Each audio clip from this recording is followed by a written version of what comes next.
ನಮ್ಮ ನೇರ ಪ್ರಶ್ನೆಗಳಿಗೆ ಅತಿಥಿಗಳ ಉತ್ತರ. ಇದುವೇ ಸುದ್ದಿ ಟಿವಿ ವೀಕ್ಲಿ ಎನ್ಕೌಂಟರ್. ಇಂದಿನ ಅತಿಥಿ ಕರ್ನಾಟಕ ಚಲನಚಿತ್ರ ವಾಣಿಜ್ಯ ಮಂಡಳಿ ಅಧ್ಯಕ್ಷ ಸಾರಾ ಗೋವಿಂದು. ಸಾರಾ ಗೋವಿಂದ್ರ ಕಾರ್ಯಕ್ಕೆ ಸ್ವಾಗತ. ನಮಸ್ಕಾರ. ಕರ್ನಾಟಕ ಚಲನಚಿತ್ರ ವಾಣಿಜ್ಯ ಮಂಡಳಿನ ಕರ್ನಾಟಕ ಚಲನಚಿತ್ರ ಹೋರಾಟ ಮಂಡಳಿ ಅಂತ ಮಾಡ್ಕೊಂಬಿಡಿ. ಯಾಕಂದ್ರೆ ಹೋರಾಟದ ಹಿನ್ನೆಲೆಯಲ್ಲಿ ಬಂದಿರೋದ್ರಿಂದ. ಅಲ್ಲ, ಚಲನಚಿತ್ರ ವಾಣಿಜ್ಯ ಮಂಡಳಿ ಕೆಲಸನೇ ನೀವು ಹೋರಾಟ ಮಾಡ್ತಾ ಇದ್ರಲ್ಲ, ಸಂಘಟನೆ ಜೊತೆ ಸೇರ್ಕೊಂಡಿದ್ರೆ, ಹಾಗಾದ್ರೆ ಚಲನಚಿತ್ರ ವಾಣಿಜ್ಯ ಮಂಡಳಿ ಕೆಲಸ ಹೆಂಗೆ ಮಾಡೋದು? ಕರ್ನಾಟಕ ಚಲನಚಿತ್ರ ವಾಣಿಜ್ಯ ಮಂಡಳಿ ತಂದೆ ಆದಂಥ ಅಸ್ತಿತ್ವವನ್ನು ಉಳಿಸ್ಕೊಂಡು ಅದು ಕೆಲಸ ಮಾಡ್ತಾ ಇದೆ. ಎಲ್ಲ ಸಮಸ್ಯೆಗಳು ಬಂದಾಗ ಈಗ 3-4 ಚಲನಚಿತ್ರ ವಾಣಿಜ್ಯ ಮಂಡಳಿ ಆಗಿದಾವೆ. ಅಲ್ಲ, ಅದು ಒಂದು ಕರ್ನಾಟಕ ಚಲನಚಿತ್ರ ವಾಣಿಜ್ಯ ಮಂಡಳಿ, ಇನ್ನೊಂದು ಉತ್ತರ ಕರ್ನಾಟಕ ಚಲನಚಿತ್ರ ವಾಣಿಜ್ಯ ಮಂಡಳಿ. ನೀವು ಬೀದಿಯಲ್ಲಿ ಇದ್ದೀರಿ. ನಾವ್ ಯಾಕೆ ಬೀದಿಲಿಲ್ಲ? ನೀವು ಅವ್ರ ಬೀದಿಲಿ ಯಾವುದು ಚಲನಚಿತ್ರ ವಾಣಿಜ್ಯ ಮಂಡಳಿ? ನಾನು ಒಬ್ಬ ಹೋರಾಟಗಾರನಾಗಿ ಹೋರಾಟದ ಹಿನ್ನೆಲೆಯಲ್ಲಿ ಬಂದ, ನಾನು ಅದ್ರದ್ದು ಹೇಳ್ತಾ ಇಲ್ಲ. ನಾನು ಬೀದಿಲೇ ಇರಬೇಕು.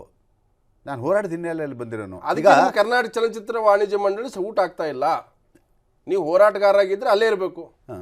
ಯಾಕೆ ನೀವು ಎಲ್ಲಿ ನೀವು ಯಾವ ಇಶ್ಯೂಗೆ ಇದು ಮಾಡ್ತಾರೆ? ಪ್ರತಿಯೊಂದಕ್ಕೂ ಕೂಡ ಬೀದಿಯಲ್ಲಿ ಇರ್ತೀರಿ. ಅಲ್ಲಲ್ಲ, ಹಂಗಂತ ಚಲನಚಿತ್ರ ವಾಣಿಜ್ಯ ಮಂಡಳಿ ಕೆಲಸ ನಡೆದಿಲ್ಲ ಅಂತನಾ? ನನ್ನ ಕಾಲದಲ್ಲಿ ಆಗಿರೋ ಅಷ್ಟು ಕೆಲಸ ಬೇರೆ ಯಾವ ಅಧ್ಯಕ್ಷ ಆಗಿದ್ದಾರೆ ತೋರಿಸಿ ನೋಡೋಣ. ಕಾಯ ವಾಚ ಮನಸ್ಸು ಮಾಡಿದ್ದೀನಿ, ಜನ ಮೆಚ್ಕೊಂಡಿದ್ದಾರೆ. ಅಂದರೆ 2-3 ಕನ್ನಡ ಪರ ಸಂಘಟನೆಗಳು ಹೇಳ್ದಂಗೆ ಕೇಳ್ತೀರಿ ನೀವು? ಖಂಡಿತ ಇಲ್ಲ. ಎಲ್ಲ ವಿಷಯ ಆಧಾರಿತ ಇರುತ್ತಲ್ಲ. ರಿಮೋಟ್ ಕಂಟ್ರೋಲ್ ಮಾಡಿದ್ದಾರೆ. ಖಂಡಿತ ನಾನು ಯಾರು ರಿಮೋಟ್ ಕಂಟ್ರೋಲ್ ಅಲ್ಲ. ನಾನು ಯಾವಾಗ ನಾರಾಯಣಗೌಡನ ಜೊತೆಗೆ ಯಾಕೆ ಬರಲ್ಲ, ಬೇರೆ ಬೇರೆ ಸಂಘಟನೆ ಯಾಕೆ ಬರಲ್ಲ? ಇಲ್ಲ, ನಮಗೆ ಇಷ್ಟ ಎಲ್ಲಿ ಬರುತ್ತೋ ಅಲ್ಲಿ ಹೋಗ್ತೀವಿ. ನಮಗೆ ವಾಣಿಜ್ಯ ಮಂಡಳಿ ಅದೊಂದು ಆಟೋನಮಸ್ ಬಾಡಿ ನೋಡಿ. ಈಗ ಅವ್ರು ಯಾವತ್ತೂ ನಮ್ಮನ್ನು ಎಲ್ಲೂ ಕರೆದಿಲ್ಲ, ನಾವು ಹೋಗೋದು ಇಲ್ಲ. ನಾವು ಹೋಗೋದು ಇಲ್ಲ. ಅವ್ರದ್ದೇ ಆದಂಥ ಹೋರಾಟಗಳನ್ನ ಅವ್ರು ಮಾಡ್ತಾ ಇದ್ದಾರೆ. ಕನ್ನಡದ ಹೋರಾಟ ಅವ್ರು ಮಾಡ್ತಾ ಇದ್ದಾರೆ. ನಾನು ಒಬ್ಬನೇ ಗುತ್ತಿಗೆ ತಗೊಂಡಿಲ್ಲ, ಅಥವಾ ವಾಟಾಳವ್ರು ಗುತ್ತಿಗೆ ತಗೊಂಡಿಲ್ಲ. ಚಲನಚಿತ್ರ ವಾಣಿಜ್ಯ ಮಂಡಳಿ ಏನು ಮಾಡ್ತಾ ಇದೆ ಅಂದರೆ ಕನ್ನಡ ಪರ ಸಂಘಟನೆ ಮುಂದಿಟ್ಕೊಂಡು ಹೋರಾಟ ಮಾಡ್ತಾ ಇದೆ ಅಂತ ಕೆಲವು ಆರೋಪ ಮಾಡ್ತಾ ಇದ್ದಾರೆ. ಖಂಡಿತ ಇಲ್ಲ. ಯಾರು ಕೂಡ ಅದ್ರ ಎಂಟ್ರಿ ಅವರು ನನ್ನನ್ನು, ನಾನು ಅಲ್ಲಿಗೆ ಬೇಕಾಗಿರೋದ್ರಿಂದ ಅವರು ನನ್ನನ್ನು ಉಪಯೋಗಿಸ್ಕೊಳ್ತಾ ಇದ್ದಾರೆ. ಆದರೆ ಅವರು ಯಾವತ್ತೂ ಕೂಡ ವಾಣಿಜ್ಯ ಮಂಡಳಿಯ ಯಾವುದೇ ಕಾರ್ಯಕಲಾಪಗಳಿಗೆ ತಲೆ ಹಾಕಿಲ್ಲ, ಹಾಕೋದು ಇಲ್ಲ. ಕನ್ನಡದ ವಿಷಯ ಬಂದಾಗ ಹೋಗ್ತೀನಿ. ಕನ್ನಡದ ಬಗ್ಗೆ ನಾನು ಪ್ರಶ್ನೆ ಮಾಡ್ತಾ ಇಲ್ಲ. ಈಗ ಚಲನಚಿತ್ರ ವಾಣಿಜ್ಯ ಹೌದು. ಈಗ ನೀವು ಕಟ್ಟಪ್ಪ ವಿಚಾರದಲ್ಲಿ ಸತ್ಯರಾಜ್ ಹೇಳಿಕೆ, ಕನ್ನಡ ದ್ರೋಹಿ ಹೇಳಿಕೆ ಕೊಟ್ಟಿದ್ದಾರೆ. ಆ ಸಿನಿಮಾ ವಿಚಾರದ ಯಾವ ಸಿನಿಮಾ ನಟರು ಬೀದಿ ಬಂದ್ರು? ಸಿನಿಮಾ ನಟರು ಬರ್ತಾರೋ ಇಲ್ಲೋ, ಕಲಾವಿದರಲ್ಲಿ ಬಂದ್ರು, ಅಲ್ಲ ನಿರ್ದೇಶಕರಲ್ಲಿ ಬಂದ್ರು. ಇದು ಆರಂಭ ಅಷ್ಟೇ. ಪ್ರೊಡ್ಯೂಸರ್ಸ್ ಎಲ್ಲಿ ಬಂದ್ರು? ಆರಂಭ ಆಗಿದ್ದಷ್ಟೇ. ಯಾಕೆ ಪ್ರೊಡ್ಯೂಸರ್ ಇದ್ದಾರೆ. ಆರಂಭ ಆಗಿದ್ದಷ್ಟೇ. ಆರಂಭ ಆಗಿ ಅದು ಬಹಳ ಬೇಗ ಮುಗೀತು. ಇಲ್ಲಾಂದ್ರೆ ಅದು ದೊಡ್ಡ ಇಶ್ಯೂ ಆಗಿದೆ. 28 ಕರ್ನಾಟಕ ಬಂದ್ಗೆ ಎಲ್ಲರೂ ಬರಲೇಬೇಕಾಗಿತ್ತು. ಅಲ್ಲ, ಒಂದು ಸಿನಿಮಾಗೆ ನೀವು ಬಂದ್ ಕರೆ ಕೊಡ್ತೀರ ಅಂದ್ರೆ ಜನರನ್ನ ಹೈಜಾಕ್ ಮಾಡ್ತಾ ಇದ್ರಾ? ಯಾರು ಜನರು ದಡ್ರ? ಕರ್ನಾಟಕ ಬಂದ್ ಕೊಡ್ತೀವಿ ಕರೆ ಬಂದು ಒಂದು ಸಿನಿಮಾ ಸಲುವಾಗಿ ಅಲ್ಲ ಸರ್. ಕನ್ನಡದ ಮತ್ತು ಕರ್ನಾಟಕದ ಸ್ವಾಭಿಮಾನಕ್ಕೆ ಧಕ್ಕೆ ಬಂದ್ರೆ ಅದನ್ನ ವಿರೋಧ ಮಾಡಬಾರ್ದು ಅಂತ. ಯಾವಾಗ 9 ವರ್ಷದ ನಿಮ್ಗೆ ನೀವು ಮಲಗಿದ್ರೆ ಎಷ್ಟೊತ್ತಿದೆ ಯಾರು ಆ ಸಿನಿಮಾ ವಿಡಿಯೋ ಬಂದು ಸತ್ಯರಾಜ್ ಮಾತಾಡಿದ್ರೆ? ಅಲ್ಲಲ್ಲ, 2008 ನೀವು ಮಾಧ್ಯಮದವರು ನೀವು ನಮಗೆ ತೋರಿಸಬೇಕಾಗಿತ್ತು. ನಮಗೆ 2 ತಿಂಗಳ ಹಿಂದೆ ಅದು ವೈರಲ್ ಆಗಿದೆ. ಸೆಪ್ಟೆಂಬರ್ 2016 ನಾನು ನೋಡಿದ್ದೀನಿ. ಖಂಡಿತ 2016 ಸೆಪ್ಟೆಂಬರ್ ನೋಡಿ. ಮೊನ್ನೆ ರೀಸೆಂಟ್ ಆಗಿ ನೀವು ನೋಡಿದ್ರೆ ಅವತ್ತು ನೀವು ಮಾಧ್ಯಮದಲ್ಲಿ ಇದ್ರಲ್ಲ, ಅದನ್ನ ಪ್ರಸಾರ ಮಾಡಬಹುದಾಗಿತ್ತಲ್ಲ. ನನಗೆ ನಮ್ಮ ಎಲ್ಲಾ ಕನ್ನಡ ಪರ ಸಂಘಟನೆಗಳಿಗೆ ಇದು ಗೊತ್ತಾಗಿದ್ದೆ ಮಾರ್ಚ್ 24 ನಾನು ಹಳ್ಳಿಯಲ್ಲಿದ್ದಾಗ ನೋಡಿದ್ದೆ. ನಾನು ನಿಮ್ಗೆ ನೇರವಾಗಿ ಹೇಳ್ತೀನಿ ಕೇಳಿ. ಮಾರ್ಚ್ 24ನೇ ತಾರೀಕು ನಮಗೆ ನಿಮ್ಮ ವಾಹಿನಿ, ಯಾವುದೋ ಒಂದು ವಾಹಿನಿ ಮುಖಾಂತರ ಅದು ಪ್ರಸಾರ ಆದಾಗ ಅವಾಗ ನಾವು ಅದನ್ನ ನೋಡಿದ್ದು. ಸೋಷಿಯಲ್ ಮೀಡಿಯಾದಲ್ಲಿ ಹರಿದಾಡ್ತಾ ಇದೆ ಅದು. ಇಲ್ಲ ನೀವು ಒಂದ್ಸಲ ನೀವು ಹೇಳ್ಬೋದು, ನೀವು ಹೇಳ್ಬೋದು. ಆದ್ರೆ ನಾವ್ಯಾರೂ ನೋಡಿಲ್ಲ. ನಾವು ಖಂಡಿತ ನೋಡಿಲ್ಲ. ನೋಡಿದ್ರೆ ಅದನ್ನ ಅವತ್ತೇ ಪ್ರತಿಭಟನೆ ಮಾಡ್ತಿದ್ದೋ. ಯಾಕೆ ಇವತ್ತು ಪ್ರತಿಭಟನೆ ಮಾಡ್ತಾ ಇದೀವಿ? ಈ ಸಿನಿಮಾ ಸಲುವಾಗಿ ಹತ್ರ ಬಂದಾಗ, ರಿಲೀಸ್ ಬಂದಾಗ ಅದನ್ನ ಇಟ್ಕೊಂಡಿದ್ದೀರಿ? ಇಲ್ಲ, ಖಂಡಿತ ಇಲ್ಲ. ನಮಗೆ ಅವಾಗ ಗೊತ್ತಾಗಿದ್ದೆ ಈಗ ಅಂತ ನಿಮ್ಗೆ ಹೇಳ್ತಾ ಇದ್ದೀನಲ್ಲ. ಗೊತ್ತಾಗಿದ್ದೆ ಈಗ. ನನ್ನ ಪ್ರಕಾರ ಸತ್ಯರಾಜ್ ಮಾತಾಡಿದ 13-14 ನಿಮಿಷ ವಿಡಿಯೋ ಇದೆಯಲ್ಲ, ಅದರಲ್ಲಿ ಸಿನಿಮಾ ರಿಲೀಜಿಗೆ ಅವಕಾಶ ಕೊಡುವಂತ ಯಾವುದೇ ಭಾಷೆ ಇಲ್ಲ ಅಲ್ಲಿ. ಆ ಸಿನಿಮಾ ರಿಲೀಸ್ ಆಗಬಾರ್ದು ಆ ರೀತಿ ಮಾತುಗಳನ್ನ ಆಡಿದ್ದಾರೆ. ನೀವು ಯಾಕೆ ಅವಕಾಶ ಕೊಡ್ತಾ ಇದ್ರಿ? ಇಲ್ಲ, ಈಗ ಅವ್ನು ಕನ್ನಡಿಗರ ನಾಯಿಗಳು ಅಂತಾನೆ, ಇಲ್ಲ ನಾವು ತಮಿಳರಂತ ಮರಗಳಂತಾನೆ. ಇಲ್ಲ, ಒಂದ್ ನಿಮಿಷ ವಾಟಾಳ್ ನಾಗರಾಜ್ ಅವ್ರನ್ನ ಒಡಿವೇಲು ಅಂತ ಒಬ್ಬ ಕಾಮಿಡಿ ಜೋಕರ್ ಅಂತ ಹೇಳ್ತಾರೆ. ಅದನ್ನ ನಾನು ಹೇಳ್ತೀನಿ ಕೇಳಿ. ನಾವೆಲ್ಲರೂ ಕೂಡ ಚರ್ಚೆ ಮಾಡಿ ಒಂದು ತೀರ್ಮಾನಕ್ಕೆ ಬಂದು, ಸತ್ಯರಾಜ್ ಅವರು ಕರ್ನಾಟಕದ ಜನರನ್ನ ಕ್ಷಮೆ ಕೇಳಬೇಕು. ಇಷ್ಟೇ ನಮ್ಮ ಉದ್ದೇಶ. ಇನ್ನು ಮುಂದಕ್ಕೆ ಯಾವುದೇ ಕಾರಣದಲ್ಲೂ ಇಂಥ ವಿಚಾರಗಳು ಬಂದಾಗ ಭಾಳ ಬಿಗಿಯಾಗಿ ಅವನು ವಿಷಾದ ಕೇಳಿದಾನ, ಕ್ಷಮೆ ಕೇಳಿದಾನ? ನಮಗೆ ಅವನು ಕೇಳಿರೋದು ವಿಷಾದ ಅಂತ ಕೇಳಿದ್ದಾನೆ. ಕ್ಷಮೆ ಕೇಳಬೇಕಲ್ವಾ? ಇಲ್ಲ, ವಿಷಾದ ಕ್ಷಮೆ ಎಲ್ಲವೂ ಒಂದೇ ಆಗುತ್ತೆ. ನಾವು ಯಾವತ್ತೂ ಕೂಡ ಕನ್ನಡಿಗರು ನಾವು ಕನ್ನಡಿಗರು ಯಾವುದೇ ಸರ್, ಹಠ ಹಿಡ್ಕೊಂಡು ಅಥವಾ ಇನ್ನೊಂದು ಮಾಡ್ಕೊಂಡು ಗೊತ್ತಿಲ್ಲ ಸಾರಾಗೋವಿಂದ ನೋಡಿ ಇಷ್ಟು ಮಾಡಿದ್ವಲ್ಲ ಹೂಗಾರ್ ಅನ್ನುವಂಥ ಪ್ರಶ್ನೆಯಲ್ಲಿ ಒಬ್ಬ ಇಲ್ಲ ಕನ್ನಡಿಗನಾಗಿ ಇಷ್ಟು ಮಾಡಿದ್ದೀವಲ್ಲ ಅದು ಬಹಳ ಸುಲಭವಾದ ಮಾತಲ್ಲ ಸ್ವಾಮಿ. ಯಾಕಂತ ಹೇಳಿದ್ರೆ ತಮಿಳ್ನಾಡಲ್ಲಿ ಏನೇನೆಲ್ಲ ಬೆಳವಣಿಗೆಗಳಾಗುತ್ತೆ ನಿಮಗೆ ಗೊತ್ತು.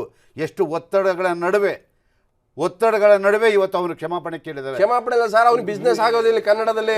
ಬಿಸ್ನೆಸ್ ಅವನು ಸಿನಿಮಾ ನೋಡ್ತಾರೆ, ದುಡ್ಡು ಬರುತ್ತೆ. ಇಲ್ಲ ಅಲ್ಲ ಈಗ ದುಡ್ಡು ಯಾವ ದುಡ್ಡು ಈಗ ಎಲ್ಲಾ ಭಾಷೆನೂ ಇಲ್ಲಿ ಬಿಡುಗಡೆ ಆಗುತ್ತೆ. ನೀವೊಬ್ಬ ಪ್ರೊಡ್ಯೂಸರ್ ಅಲ್ವಾ? ನಾನೊಬ್ಬ ಮಗನ ಸಿನಿಮಾಗಳು ಬರ್ತಾ ಇದಾವೆ, ಬರ್ಲಿ. ನಾನು ಹೇಳ್ತಾ ಇರೋದು ಪ್ರೊಡ್ಯೂಸರ್ ಲಾಸ್ ಆಗ್ತಾನೆ, ಒಬ್ಬ ಡೈರೆಕ್ಟರ್ಗೆ ಲಾಸ್ ಆಗುತ್ತೆ. ಸರ್ ಈಗ ಅವ್ರು ಏನ್ ಹೇಳ್ತಾರದು ನನ್ನ ಸಿನಿಮಾ ಲಾಸ್ ಆಗುತ್ತೆ ಅಂತ. ಕನ್ನಡಿಗರ ಸ್ವಾಭಿಮಾನ ಲಾಸ್ ಆದ್ರೂ ಪರವಾಗಿಲ್ವಾ? ಯಾರು ಕನ್ನಡಿಗರ ಸ್ವಾಭಿಮಾನ ಲಾಸ್ ಮಾಡ್ಕೊಂಡಿದ್ರೆ ಇವತ್ತು ಆ ಪಿಕ್ಚರ್ ಬಿಡುಗಡೆ ಕ್ಷಮೆ ಕೇಳ್ತಿರ್ಲಿಲ್ಲ ಅವನು.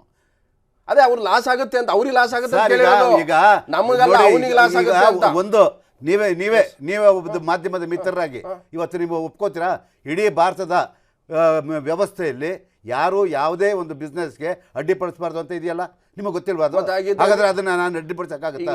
ಇವತ್ತು ನನಗೆ CCI ಮೇಲೆ ಬಂದ್ ಕರೆ ಕೊಡೋ ಅಂದ್ರೆ ಒಬ್ಬ ಆಟೋ ರಿಕ್ಷಾದವನು ಬಂದ್ ಬರ್ಬೇಕು. ಅವನ ಹೊಟ್ಟೆಗೆ ಅನ್ನ ಕಲ್ಲು ಬೀಳಲ್ವಾ? ಅಲ್ಲ ರಸ್ತೆ ಬದಿ ವ್ಯಾಪಾರ ಮಾಡೋದ್ರೆ ನೀವು ಒಂದ್ ಸಿನಿಮಾ ಕರ್ನಾಟಕದ ಕನ್ನಡಿಗರನ್ನ ಹರಾಜಾಕ್ಬಿಟ್ರೆ ಸುಮ್ಮನೆ ಕೂತ್ಕೊಳ್ಳಿ ಅಂತೀರಾ? ಕರ್ನಾಟಕದ ಯಾಕೆ ಕಾವೇರಿಯಲ್ಲಿ ಬಂದು ಜನ ಬೆಂಬಲಿಸಿಲ್ವಾ? ಇಲ್ಲ ಮಾದೇ ಬೆಂಬಲಿಸಿಲ್ವಾ? ಯಾವ್ದು ಬೆಂಬಲಿಸಿಲ್ಲ, ಯಾವುದಕ್ಕೋಸ್ಕರ ಹೋರಾಟ ಮಾಡಿಸಿಲ್ಲ ನಾವು. ಅಂದ್ರೆ ಸಿನಿಮಾ ಅಂದ್ರೆ ಕನ್ನಡನ? ಹೌದು, ಅದು ಒಂದು ಭಾಗ ಸರ್. ಏನ್ ಭಾಗ? ಒಂದ್ ಭಾಗ ಅದು. ಅದೇ ಅದು ಒಂದು ಭಾಗನೇ. ಅದು ಒಂದು ಭಾಗ ಅಷ್ಟೇ. ಅದು ಒಂದು ಭಾಗನೇ. ಹೌದು, ಅದು ನೀವು ಈಗ ಒಪ್ಕೋತಾ ಇದ್ದೀರಾ? ಒಂದು ಭಾಗ. ಅವಾಗ ಒಪ್ಕೊಳ್ಳಿಲ್ಲ. ನೀವು ಒಂದು ಭಾಗ ನೀವು ಒಪ್ಕೋತಾ ಇಲ್ಲ. ನೀವು ಒಂದು ಭಾಗನೇ ಇಡೀ ಕನ್ನಡ ಅನ್ನೋದಿದೆಯಲ್ಲ, ಅದು ನಾನು ಒಪ್ಪಲ್ಲ. ಇಲ್ಲ ನೀವು ದುಡಿತಾ ಇರೋದು, ನೀವು ಹೊಟ್ಟೆಪಾಡು ಮಾಡ್ತಾ ಇರೋದು, ನಾವ್ ಹೇಗೆ ಪ್ರತಿಯೊಬ್ಬರು ಹೇಗೆ ದುಡ್ಡು ತಿಂತಾರೋ ಅದು ಒಂದು ಭಾಗ. ಅದು ಹೌದು. ನೀವು ಅದನ್ನ ಕನ್ನಡ ಅಂತ ಯಾಕೆ ಎಮೋಷನಲ್ ಕೊಡ್ತಾ ಇದ್ರಿ? ಯಾಕೆ ಸಿನಿಮಾ ಅಂದ ತಕ್ಷಣ ಇಡೀ ಕನ್ನಡಿಗರು 6.5 ಕೋಟಿ ಜನಕ್ಕೂ ತೊಂದರೆ ಆಗ್ತಾ ಇದೆ, 6.5 ಕೋಟಿ ಜನರ ಪ್ರಶ್ನೆ ಅಂತ ಯಾಕೆ ಬಿಂಬಿಸ್ತಾ ಇದ್ರಿ? ಸರ್, ನಿಮಗೆ ಇಷ್ಟು ವರ್ಷಗಳು ಇಲ್ಲಾಗಿದೆಯಲ್ಲ, ಎಲ್ಲ ಇಶ್ಯೂನಲ್ಲೂ ಸಿನಿಮಾ ಇಟ್ಕೊಂಡು ಹೋಗಿದಾರಾ? ಅಲ್ಲಿ ನೀವು ಅದನ್ನ ಯಾಕೆ ಹೇಳ್ತಾ ಇದ್ರಿ? ಅಲ್ಲ, ಆ ಇಶ್ಯೂ ಮೇಲೆ ಹೋಗ್ತೀವಿ ನಾವು. ಗೋಕಾಕ್ ಚಳಿಯಲ್ಲಿ ಬರೀ ಸಿನಿಮಾದವ್ರು ಬಂದ, ಎಲ್ಲರೂ ಬರ್ಲಿಲ್ವಾ? ಒಬ್ಬ ಸಾಮಾನ್ಯ ರೈತ ಬಂದ, ಒಬ್ಬ ಕಾರ್ಮಿಕ ಬಂದ, ಯಾರಿಲ್ಲ, ಒಬ್ಬ ವಿದ್ಯಾರ್ಥಿ ಬಂದ, ಎಲ್ಲರೂ ಬಂದಾಗ ತಾನೆ ಅದು ಕನ್ನಡ ಹೋರಾಟಗಳು. ನೀವೇ ಇಲ್ಲ ಅಂತಿದ್ದೀರಾ? ನಾವ್ಯಾರು ಇಲ್ಲ ಅಂತ ಹೇಳಿದ್ದೀವಿ? ನೀವು ಒಂದು ಸಿನಿಮಾಗೆ ಕರ್ನಾಟಕದ ಕನ್ನಡಿಗರು ಒಂದಾದ್ರ ಅವತ್ತು. ಹೌದು, ಚಳವಳಿ ಆಗಿಲ್ಲ ಅಂತ ಹೇಳ್ತಾ ಎಲ್ಲಾದ್ರಲ್ಲೂ ಆಗಿದ್ದಾರೆ. ರೈತ ಬಾಂಧವರು ಕೈ ಜೋಡಿಸಿದ್ರು. ನೋಡಿ, ರಾಜ್ಯದ ನೆಲ ಜಲ ಬಂದಾಗ ಯಾವ ಕನ್ನಡಿಗನು ಕೂಡ ಸುಮ್ನೆ ಇಲ್ಲ, ಅವ್ನು ಬೀದಿಯಲ್ಲಿದ್ದಾನೆ, ಬೆಂಬಲಿಸಿದಾನೆ. ಖಂಡಿತವಾಗಿ. ನೀವು ಅದಕ್ಕೊಬ್ರು ಬೇಕಲ್ಲ ಸರ್, ನಾನು ಅದಕ್ಕೊಬ್ರು ಮೇಟಿ ಬೇಕಲ್ಲ. ಬಾಹುಬಲಿ 2 ರಿಲೀಸ್ ಮಾಡಲ್ಲ ಅಂತೇಳಿ ಕರ್ನಾಟಕ ಬಂದ್ ಕರೆ ಕೊಡೋದಿದೆಯಲ್ಲ? ಕರ್ನಾಟಕ ಬಂದಲ್ಲ, ಬೆಂಗಳೂರು ಬಂದ್ ಕರೆ ಕೊಡೋದು. ಬೆಂಗಳೂರಿನಲ್ಲಿ 1.5 ಕೋಟಿ ಜನ ಇದಾರಲ್ವಾ? ಹೌದು. ಅವ್ರು ಕೇಳಿದ್ರ? ನೀವೇ ಡಿಸಿಷನ್ ಮಾಡ್ಬಿಡ್ತೀರಾ? ಯಾರನ್ನು ಕೇಳಿ ನಾವು ಬಂದು ಕನ್ನಡ ತೀರ್ಮಾನ ಮಾಡ್ಬಿಡ್ತೀರಾ? ಯಾರನ್ನು ಯಾವತ್ತೂ ಕೇಳಿಲ್ಲ. ವಿಷಯ ಆಧಾರಿತವಾಗಿ ನಾವು ಜನರ ಮಧ್ಯೆ ಹೋಗ್ತಾ ಇದೀವಿ. ನೀವು ಕರ್ನಾಟಕ ಚಲನಚಿತ್ರ ವಾಣಿಜ್ಯ ಮಂಡಳಿ ಅಧ್ಯಕ್ಷರು, ನೀವು ಒಂದು ಫರ್ಮಾನ್ ನೋಡಿಸ್ರೆ, ನೀವು ಒಂದು ಸೂಚನೆ ಕೊಟ್ರೆ, ಎಷ್ಟು ಜನ ಹೀರೋಗಳು ಕಲಾವಿದ್ರು ಯಾಕೆ ಬನ್ನಿ ಹೋರಾಟದಲ್ಲಿ ಬರ್ಲಿಲ್ಲ? ಬರ್ಬೇಕಾಗಿತ್ತಲ್ವಾ? ನೀವು ಯಾಕೆ ಅದನ್ನು ಮಾಡಿಲ್ಲ? ನಾವ್ ಯಾರನ್ನು ಕರೆದಿಲ್ವಲ್ಲ? ಕರಿಬೇಕಾಗಿತ್ತು. ಇಲ್ಲ, ಬೇರೆಯವ್ರು ಬರ್ಬೇಕಾ? ನಾವು ಕರೆದಿಲ್ಲ. ಸಾಮಾನ್ಯ ಜನ ಬರ್ಬೇಕಾ? ನಿಮ್ಗೆ ನಾವು ಕರೆದಿಲ್ಲ ಅವ್ರನ್ನ. ಕರೀಲಿಲ್ಲ, ಅದೇ ತಪ್ಪು ನಿಮ್ದು. ಅವ್ರನ್ನ ಯಾವಾಗ ಬೇಕು ಅವಾಗ ಕರೆಯೋದು ನಮಗ್ ಗೊತ್ತಿದೆ. ಅದನ್ನ ಅವ್ರನ್ನ ಯಾವಾಗ ಬೇಕು ಯಾವಾಗ ಕರಿಬೇಕು ಅನ್ನೋದು ನಮಗ್ ಗೊತ್ತಿದೆ. ಇವತ್ತು ನಾವು ಪ್ರಾರಂಭ ಮಾಡಿದ್ದೀವಿ ಅಷ್ಟೇ. 28ನೇ ತಾರೀಕು ಎಲ್ಲರೂ ಬರ್ತಿದ್ರು, ಬಂದಿಗೆ ಎಲ್ಲರೂ ಬರ್ತಿದ್ರು. ಯಾಕಂತ ಹೇಳಿದ್ರೆ ಇಲ್ಲಿ ಒಬ್ಬರು ಪ್ರಶ್ನೆ ಅಲ್ಲ ಹೂಗಾರ್ ಅವರೇ, ಇಲ್ಲಿ ಇಡೀ ಕನ್ನಡಿಗರ, ಅದು ಕಲಾವಿದರಾಗಿರ್ಬೋದು, ಸಾಮಾನ್ಯ ಜನ ಆಗಿರ್ಬೋದು, ಎಲ್ರಿಗೂ ಅವಮಾನ ಆಗಿದೆ. ಎಲ್ರಿಗೂ ಇದು ಸ್ವಾಭಿಮಾನದ ಪ್ರಶ್ನೆ. ನಾವೇನು ಕಟ್ಟಪ್ಪನ್ನ ಕಟ್ಟಾಕಿ ಊರು ಬಿಟ್ಟು ಹೋಗಿ ಅನ್ಲಿಲ್ಲ. ನಾನೊಬ್ಬ ಪ್ರೊಡ್ಯೂಸರ್ ಹಿತಾಸಕ್ತಿ ಬಗ್ಗೆ ಮಾತಾಡ್ತಾ ಇಲ್ಲ, ಅಥವಾ ಒಬ್ಬ ಡೈರೆಕ್ಟರ್ ಬಗ್ಗೆ ಮಾತಾಡ್ತಾ ಇಲ್ಲ. ಅವ್ರು 6.5 ಕೋಟಿ ಜನರಿಗೆ ಅವಮಾನ ಮಾಡಿದ್ಮೇಲೆ ಒಂದು ಸಿನಿಮಾ ಲಾಸ್ ಆಗುತ್ತೆ ಅಂದ್ರೆ ಅವ್ರಿಗೆ ಅಷ್ಟು ನೋವು ಇದೆ ಅಲ್ವಾ? ಒಂದು ಸಿನಿಮಾ ಲಾಸ್ ಆಗುತ್ತೆ, ನಮ್ಮ ಕನ್ನಡದಲ್ಲಿ ಮಾರ್ಕೆಟ್ ಬಿದ್ದೋಗುತ್ತೆ. ಇಲ್ಲಿ ಒಂದು ಮಾತು ಹೇಳ್ತೀನಿ ಕೇಳಿ. ಹಾಗಿದ್ರೆ ನಾವು ಅವತ್ತ ಹೇಳ್ಬೋದಾಗಿತ್ತು, ನನ್ನ ವಾಣಿಜ್ಯ ಮಂಡಳಿಗೆ ನಿರ್ಮಾಪಕರು ಬಂದರು. ಯಾರು ಹೇಳಿ? ನಿರ್ಮಾಪಕರು ಬಂದರು, ಹಂಚಿಕೆದಾರರು ಬಂದರು, ಎಲ್ಲರೂ ಬಂದರು. ಇದು ವಾಣಿಜ್ಯ ಮಂಡಳಿಯ ಸಮಸ್ಯೆ ಅಲ್ಲ ಸ್ವಾಮಿ, ಇದು ಸಾರ್ವಜನಿಕರು ಹೋರಾಟ ಮಾಡ್ತಾ ಇದ್ದಾರೆ, ಕನ್ನಡ ಪರ ಸಂಘಟನೆಗಳು ಹೋರಾಟ ಮಾಡ್ತಾ ಇದ್ದಾರೆ. ನೀವು ನೇರವಾಗಿ ಹೋಗಿ ಅವ್ರನ್ನ ಕೇಳಿ, ಅವ್ರ ಹತ್ರ ಹೋಗಿ ಕೂತ್ಕೊಳ್ಳಿ, ಅವ್ರ ಹತ್ರ ಮಾತಾಡಿ ಅಂತ ಹೇಳಿದ ಮೇಲೇ ಅವರು ರಾಜಮೌಳಿಯಿಂದ ಕ್ಷಮೆ ಕೇಳಿಸಿದ್ರು. ರಾಜಮೌಳಿಯಿಂದ ಅವ್ರು ಕೇಳಬೇಕಾಗಿಲ್ಲ. ನಾವು ಅದನ್ನೇ ಹೇಳ್ದೋ, ರಾಜಮೌಳಿಯವರೇ ನೀವು ದೊಡ್ಡ ನಿರ್ದೇಶಕರು, ನೀವು ಯಾಕೆ ಕೇಳ್ತಾ ಇದ್ದೀರಾ ಅಂದೆ, ನೀವು ಕೇಳಬೇಡಿ ಅಂದೆ. ಅವರು ಆದರೂ ಕೂಡ ಕನ್ನಡಿಗರನ್ನ ಏನೋ ನಾನು ಕೇಳಲೇಬೇಕು ಅಂತ ಕೇಳ್ಕೊಂಡ್ರು. ನಮಗೆ ಅವರ ಕ್ಷಮೆ ಬೇಕಿಲ್ಲ, ನಿರ್ಮಾಪಕ ಬೇಕಾಗಿಲ್ಲ. ನಾವೇ ಹೇಳ್ದ ಅವ್ರಿಗೆ, ದೂರವಾಣಿ ಮುಖಾಂತರ ಹೇಳಿದೆ. ನೀವು ಯಾಕೆ ಕೇಳ್ತೀರಾ? ನೀವು ಕೇಳಬೇಡಿ. ಕ್ಷಮೆ ಕೇಳಬೇಕಾಗಿದ್ದರೂ ಕೇಳಲಿ. ನೀವು ಕೇಳೋದೇ ಬೇಡ. ನಾವು ಬಾಹುಬಲಿ ಚಿತ್ರದ ವಿರುದ್ಧ ಅಲ್ಲ, ಆ ಕಟ್ಟಪ್ಪ ಪಾತ್ರಧಾರಿ ವಿರುದ್ಧ ನಮ್ಮ ಹೋರಾಟ. ನೀವು ಕೇಳಬೇಡಿ ಅಂತ ನಾನು ನೇರವಾಗಿ ಹೇಳ್ತೀನಿ. ಸೊ ಕಟ್ಟಪ್ಪ ಏನು ಹೇಳಿದ್ದಾರೆ, ನಾನು ಕನ್ನಡದಲ್ಲೂ ಕೂಡ ಅವಕಾಶ ಕೇಳಿದ್ರು, ನನಗೆ ಅವು ಟೈಮ್ ಸಿಕ್ಕಿಲ್ಲ. ಸೊ ನಾಳೆ ಸತ್ಯರಾಜ್ ಕನ್ನಡ ಸಿನಿಮಾದಲ್ಲಿ ಅವಕಾಶ ಸಿಕ್ಕರೆ ಅವನಿಗೆ ಅವಕಾಶ ಕೊಡ್ತೀರಾ? ಅಲ್ಲ, ಅದು ಅವರವರ ನಿರ್ಮಾಪಕರು ಸೇರಿದ್ದು. ಈಗ ಕ್ಷಮೆ ಅಂತ ಒಂದು ಕೇಳಿದ್ದಾನೆ. ಕ್ಷಮೆ ಅಂತ ಕೇಳಿದ ಮೇಲೆ ಅವನು ಚಿತ್ರದಲ್ಲಿ ಪಾತ್ರ ಮಾಡೋದ್ರಲ್ಲಿ ತಪ್ಪೇನಿದೆ? ನಾವು ಬಿಟ್ಟಿದ್ದೀವಿ. ಮುಂದಕ್ಕೆ ಅದನ್ನೇ ಹೇಳ್ತಾ ಇದ್ದೀನಿ. ಇದು ಆಗಿದ್ದು ಒಂದು ಒಳ್ಳೆ ಬೆಳವಣಿಗೆ. ಇದು ಎಲ್ರಿಗೂ ಪಾಠ. ಇನ್ನು ಮುಂದೆ ಯಾರೇ ಮಾತಾಡಬೇಕಾದ್ರೂ ಕೂಡ ನಾನು ಕಾವೇರಿ ಬಗ್ಗೆ ಹೋರಾಟ ಮಾಡ್ತಾ ಇದ್ದೀನಿ. ನಾನು ಹೋರಾಟ ಮಾಡುವಾಗ ತಮಿಳುನಾಡನ್ನ ನಿಂದನೆ ಮಾಡೋದಿದೆಯಲ್ಲ, ಅದು ತಪ್ಪು. ನನ್ನ ಹೋರಾಟ ಏನಿದೆಯೋ ಅದು ಕರ್ನಾಟಕ ಸೀಮಿತವಾಗಿ ನನ್ನ ಹೋರಾಟ ಅದು ಅನಿವಾರ್ಯ ನನಗೆ.